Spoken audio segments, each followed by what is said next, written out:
Hii imekuwa ni ndoto na kilio cha watu wa Musoma mjini kwa kipindi cha muda mrefu sana, mpaka hayati Dr. John Pombe Magufuli kuamua kuirudisha hii hoteli kutoka kwa aliyekuwa kama mwekezaji.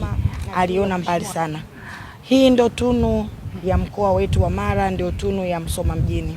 Hapa tulipo sisi ni makao makuu na ni jirani, itavutia pia watalii kuja kwenda kuangalia ambapo baba wa taifa alisoma hapa katika shule yetu ya Mwisenge. Mheshimiwa Naibu Waziri, tunaomba na tunashukuru sana serikali ya Jamhuri ya Muungano wa Tanzania chini ya Daktari Samia Suluhu Hassan, na kwa kupitia wewe na TRC, huyo mwekezaji ambaye amejitokeza kuja kukabidhiwa hii hoteli mwezi wa 6 na aweze kufanya uwekezaji hapa, aweze kuja tu haraka, kwani hiyo ndio ilikuwa kiu ya wana Musoma. Na kwa kufuatia hilo tunaenda kupunguza changamoto ya ajira, sio tu katika sekta ya hoteli. Hata watalii watakapokuja hapa, vijana wetu watapata ajira nyingi, hasa kama tour operators, kwa sababu sisi tuko hoteli unavyoiona iko kwenye kando ya ziwa. Utalii wa fuko utafanyika hapa na watu wengine watajiajiri kwa kufanya supplying ya raw materials kama vyakula, samaki, kuku, nyama. Kwa hiyo asilimia kubwa ya wananchi wa Musoma mjini wataweza kupata ajira na mzunguko wa pesa utaongezeka na uchumi katika manispaa ya Musoma, na hata serikali itaweza. Na mimi kama mbunge nakuwa so proud kuona kwamba Mheshimiwa Rais anatekeleza yale mambo ambayo hata mimi nilitarajia afanyike kwa wananchi wangu. Na kushukuru sana, endelea kunivumilia kwa usumbufu, nitakuendelea kukupa kwa maslahi mapana ya wananchi wa Musoma mjini.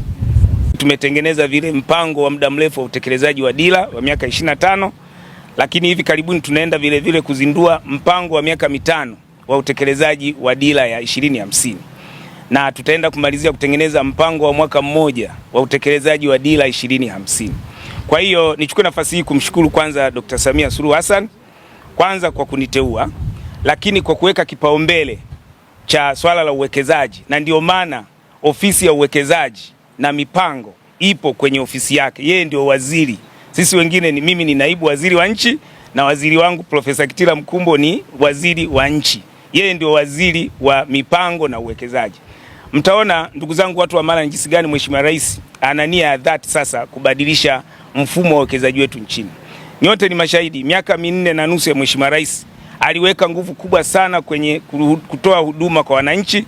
Amepeleka fedha nyingi sana kujenga mashule, hata huku Mara tuliona, kupeleka maji Mara mmeona, lakini miundombinu ya barabara na kadhalika. Sasa mwelekeo wa serikali sasa hivi ni kuwekeza, lengo tukuze uchumi. Na uwekezaji wetu ndugu zangu watu wa Mara, tunataka kuwekeza katika maono tofauti. Kwanza lazima tubadilishe fikra zetu. Tunahitaji kuwekeza kama wazawa. Kuna wazawa wengi sana waoga kuwekeza, lakini tunahitaji kuvutia wawekezaji kutoka nje. Tumeshuhudia nchi zilizoendelea nyingi walikaribisha wageni kuwekeza. Kwa hiyo inapofika kipindi tunaleta wageni kuwekeza, tuwe positive, tuwakaribishe. Kwa kupitia hilo tunapata manufaa mengi sana. Knowledge transfer, tunapata mlishano wa ujuzi, lakini vile vile hata teknolojia tunaipata kwa kupitia hawa. Nimetembelea leo miradi 3 ya uwekezaji, ikiwemo mradi ule wa maziwa ambao ulikuwa ni kiwanda cha maziwa, lakini vile vile kiwanda chetu kile cha pamba ambayo nguo na kadhalika, ambayo kimsingi hivi ni viwanda muhimu sana, lakini vile vile kiwanda hii hoteli ya Musoma, ambazo hizo hoteli zipo Tanzania nzima. Dodoma tunayo, lakini Mbeya tunayo, Tabora tulikuwa nayo, hata Mwanza tulikuwa nayo. Nimepitia kwenye hii miradi yote na nimeona pale kwenye ule mradi wa kile kiwanda cha maziwa ambacho kimsingi nacho kilisimama. Tunaendelea na mazungumzo na mwekezaji ambaye ameonyesha nia ya kukichukua, lakini commitment yetu sisi kama serikali, na naomba niseme hili, mwekezaji huyo akipewa tutampa atoe commitment yake ya kuendeleza pale. Hatutegemei mwekezaji upewe eneo halafu ukaliweke uanze kufugia mbuzi mle au iwe malisho ya panya. Tunategemea mwekezaji akipewa lile eneo tutahakikisha anaweka commitment ya kwamba ni lini ataanza kuendeleza. Akishindwa, sisi kama serikali tutachukua, tutatafuta wawekezaji wa ndani, lakini tutatafuta wawekezaji wa nje. Lengo letu ni kuhakikisha kwamba nchi yetu tunaenda kuikomboa, tuweze kukuza uchumi kwa kupitia uwekezaji. Eneo la pili, kuboresha miundombinu ya barabara na kadhalika. Tayari watu wa TRC wameshaanza mchakato wa kumtafuta mwekezaji ambaye kimsingi ameshapatikana. sasa hivi wanaendelea na mazungumzo ya jinsi gani watakuja kuanza ujenzi wa hii SGR. Naomba nimwagize msajili wa hazina ambaye anasimamia haya mashirika yote ya umma, zaidi ya mashirika 300, kuhakikisha kwamba wanaharakisha taratibu za kumpata huyo mwekezaji, na nimwombe huyo mwekezaji akishapatikana aje ofisi ya mkoa wa Mara, wakubaliane ni vitu gani ambavyo tutavifuata, lakini tuhakikishe tunawatumia vijana wa huku Mara atakapoanza ujenzi huo. Naomba niwaombe watu wa Mara, endeleeni kumuunga mkono Mheshimiwa Rais, ana nia ya dhati kabisa. Sasa tunakuja kujenga hoteli ya kisasa hapa.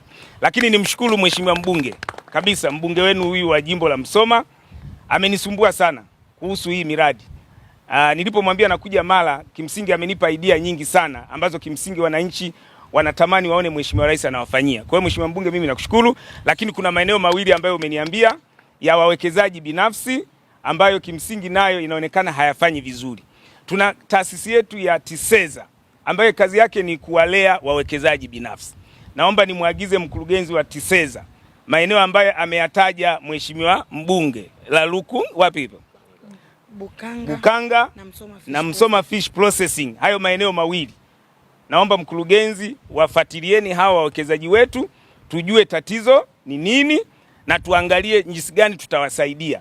Kama hawana uwezo, kaeni nao, kwa sababu mmepewa mamlaka ya kisheria ya kuhakikisha kwamba mnatafuta maeneo yote ya uwekezaji, mnayasajili, ili mnapozunguka ndani ya nchi kutafuta uwekezaji na mnapozunguka nje ya nchi kutafuta uwekezaji, muwe na benki ya ardhi ambayo inajulikana. Msoma ni eneo la kimkakati kwa uwekezaji. Nyinyi wote ni mashahidi. Kwanza mnapakana na nchi nyingi huku Kenya, Uganda, Kongo na maeneo mengine, lakini kuna ziwa kubwa hapa, ziwa Victoria. Hii yenyewe eneo ambalo kimsingi hii hoteli inakuja kujengwa, hii ni offshore. Hapo pembeni kabisa mwa ziwa Victoria. Kwa hiyo ni eneo very potential kwa ajili ya wekezaji. Kwanza ile eneo tungetangaza kwa wekezaji wa nje, sidhani kama lingechukua miezi 2-3 kupata wekezaji. Na naomba niwatie moyo watu wa Mara, na nawaahidi Mheshimiwa Rais, kwa kupitia hii ziara yangu tutahakikisha kwamba maeneo yote yale ya wekezaji ambayo ni potential kwa mkoa wa Mara tutayasimamia, lakini tutaendeleza, lakini tutatafuta wawekezaji ili waje kuwekeza. Lengo vile vile ni kutengeneza ajira kwa vijana wetu. Lakini mwisho niwaombe tuwashirikishe vijana wetu wa Mara kwenye hii miradi ya uwekezaji. Kwenye yale maeneo ambayo kimsingi tunaenda kutenga kila wilaya, tumeshatoa maagizo kama serikali, hakikisheni mnatenga vile vile portion ya yale maeneo kwa ajili ya maeneo ya vijana ya uwekezaji. Itakuwa swala la msingi sana kwa sababu litaongeza ajira kwa vijana. Watu waliokuwa wamekuwa wakizagazagaa watapata kazi. Jambo la kuwapongeza serikali kama wataharakisha. Na iwe mpango thabiti, isiwe mambo ya maneno tu kwamba tunafanya hivi alafu inapita. Kwa hiyo hii ita increase uchumi wetu, tutakuwa kwa kasi. Tulikuwa tunategemea sasa ziwa tu. Sasa ikiongeza viwanda tutachangamka na vijana tutafanya kazi. Vijana tupo tunafanya kazi, sema ya kazi zenyewe ndio hazipatikani. Kwa hiyo tutawapongeza kama watafanya kwa uthabiti. Wahakikisha wanaloahidi ndio linalotekelezeka. Watoto sasa hivi wanasoma, wakishamaliza shule hawana ajira, wanakaa, lakini viwanda vikianza kazi, Mteksi iko pale haina kazi. Maziwa kiko hapa kiwanda hamna. Msoma hoteli iko pale, mnaiona jinsi ilivyo.